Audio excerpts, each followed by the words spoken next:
தமிழகம் மற்றும் புதுச்சேரியில் அடுத்த 24 மணி நேரத்தில் இடியுடன் கூடிய மழை பெய்ய வாய்ப்புள்ளதாக வானிலை மைய இயக்குநர் ரமணன் தெரிவித்துள்ளார்.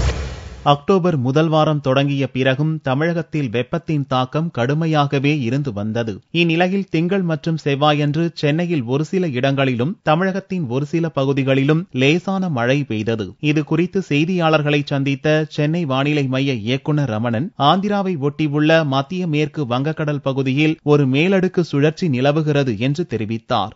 இதன் காரணமாகவே தமிழகம் மற்றும் புதுச்சேரியில் கடந்த 24 மணி நேரத்தில் ஒரு சில இடங்களில் மழை பதிவாகி உள்ளதாக கூறிய ரமணன், இந்நிகழ்வின் காரணமாக அடுத்த 24 மணி நேரத்தில் தமிழகம் மற்றும் புதுச்சேரியில் ஒரு சில இடங்களில் இடியுடன் கூடிய மழையை எதிர்பார்க்கலாம் என்றும் கூறினார். ஆந்திராவை ஒட்டியுள்ள மத்திய மேற்கு வங்க கடல் பகுதியில் நிலவும் ஒரு மேலடுக்கு சுழற்சியின் காரணமாக கடந்த 24 மணி நேரத்திலே தமிழகம் மற்றும் புதுச்சேரியை பொறுத்தவரை ஒரு சில இடங்களில் மழை பெய்துள்ளது. வாரம் 24 மணி நேரத்தை பொறுத்தவரை இந்த மேலடுக்கு சுழற்சியின் காரணமாக தமிழகம் மற்றும் புதுச்சேரியில் ஒரு சில இடங்களில் இடியுடன் கூடிய மழையை நாம் எதிர்பார்க்கலாம். சென்னை நகரை பொறுத்தவரை வானம் மேகமூட்டத்துடன் இருக்கும்.